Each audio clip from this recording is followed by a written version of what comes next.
amazing to meet you. I met Neil at a previous event, so it's great to meet you too. I heard a great quote from you that said, "In Hollywood, a handful of elites in an LA boardroom decide what the world watches. At Angel Studios, we believe viewers know best." And you've got this unique crowdfunding and community model, the Angel Guild. I wonder if you can just tell us what you've learned about operating this way in the way that content is developed and shared.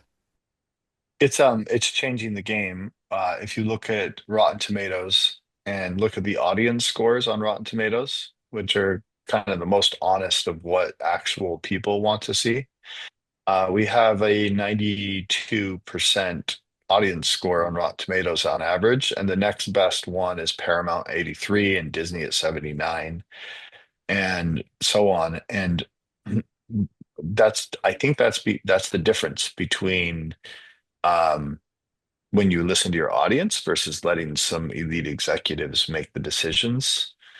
Uh, the the other piece is that I don't think every billionaire I know, and I know a few billionaires because of the work I do.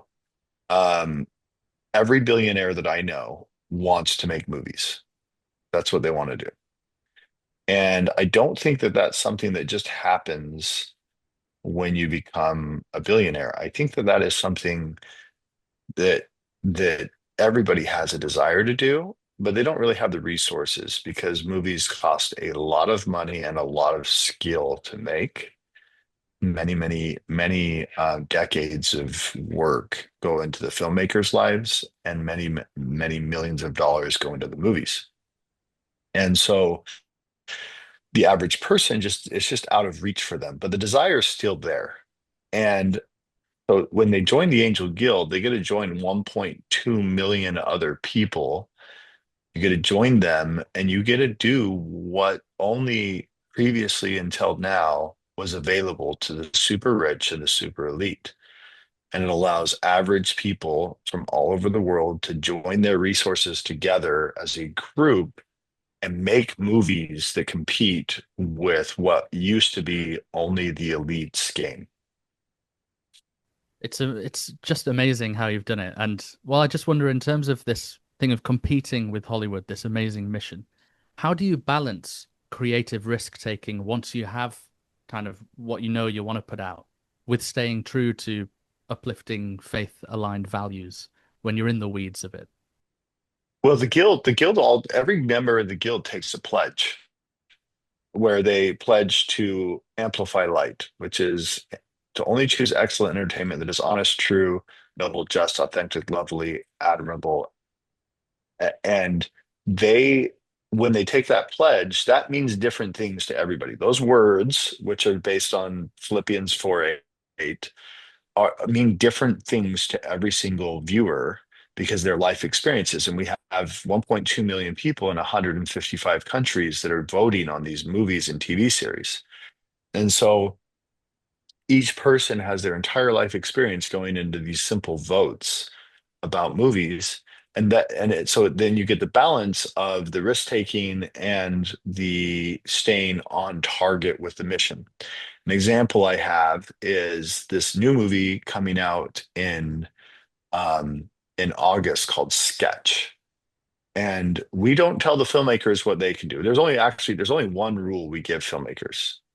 Sorry, two rules. Two rules. One is no nudity, and number two is no Lord's name in vain. You can't use the Lord's name in vain. And the rest is decided by the guild. And so um, Sketch, we go in and they submit their movie to the guild. And the first version of their movie had over 30 instances of the Lord's name in vain. And when they submitted it, it scored a 50 something in the guild. I don't know, 50 in the 50s. And then they went and took out all of the instances of the Lord's name in vain, except for there was one instance of using his name where it was actually in the prayer format. And those were all gone. And then they just left in like a half of an S word. They left in five H words, and they left in a couple uh, dumb. Like they just left in a few swear words. There's not a lot. And their score jumped from the 50s to the 80s, the high 80s in the guild. So they jumped over 30 points and they passed. So they went from not passing to passing. And it still has some swearing in it. And for some families that might, but it's a rated PG movie. But the guild was able to find that sweet spot where it still has that artistic element and it's true to what the filmmaker wanted, but it didn't go overboard for the audience. And so that found the happy spot. Amazing. And well, for you personally, you've built along with others this media empire around amplifying light. And Mhm. as a person of faith, how do you keep your testimony and the overarching vision of Angel Studios alive when you are in the trenches and doing all of the more, you know, minute stuff? I think my job is just to make sure that the guild understands what they're signing up for, which is to amplify light or Philippians 4:8. And then we, on our side, just need to make sure that they maintain control and that the filmmaker has a direct line of access to that guild. And the more communication we can get from the audience to the filmmaker, and then the filmmaker can make changes, that does my job for me. I think my job's easier than most uh, executives in Hollywood because I don't have to make the decisions. I just have to connect the filmmaker more closer to the audience. For those who may not know your story, Jeff, how has your Latter-day Saint faith shaped your work and your journey as, you know, a storyteller and an entrepreneur? Um, I there was recently, not recently, it was a few years ago. There was an article written by the Washington Post magazine, and in it they're trying to figure out. Previous to Angel Studios, we have an ad agency where we've done ad campaigns for like Poopery and Squatty Potty and Purple Mattress and these big, huge global ad campaigns. And some of the most viral ads of all time were from that are from that agency. And they were asking the question, how is it that Angel Studio, not Angel, that these brothers from Idaho are able to ride the line on potty issues like colons and smells and these really difficult subjects when Madison Avenue executives who are very polished can't ride that line. They've always failed at it.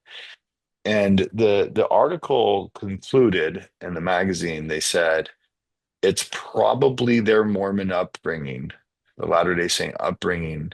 Because in order to ride the edge and not fall off the cliff, you have to know where the edge is.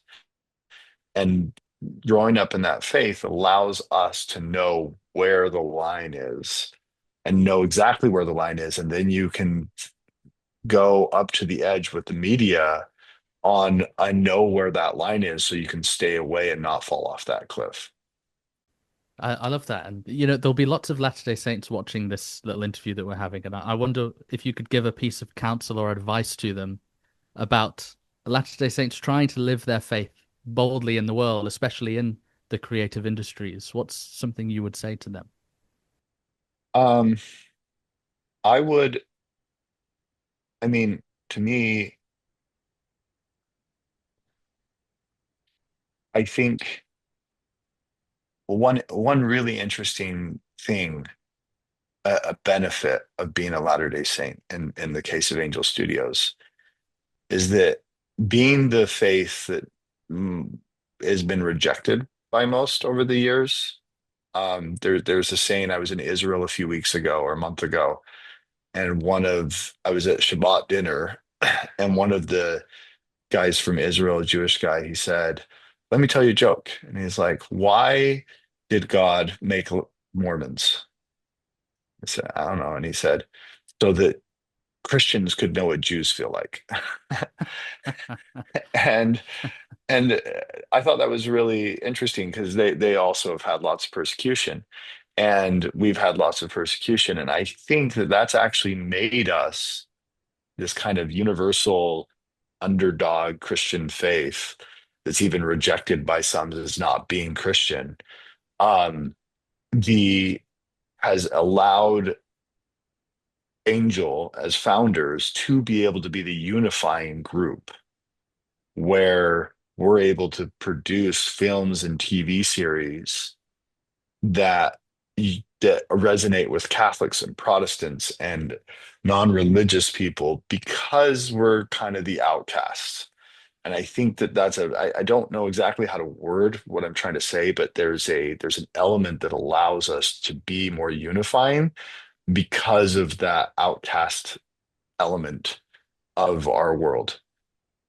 Yeah, I love that. It's fascinating. And well, this has been great. I respect and admire you and what you're doing, and excited for Testament 2, which just feels really fresh and exciting. So can't wait for that to come Yes. out. And yeah, I appreciate your time today, Jeff.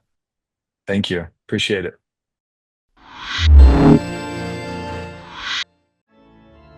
Thanks for watching For All the Saints. This show needs your help to grow. Please like the video, comment your thoughts, subscribe to the channel, and share this with someone you think would enjoy it. Thank you.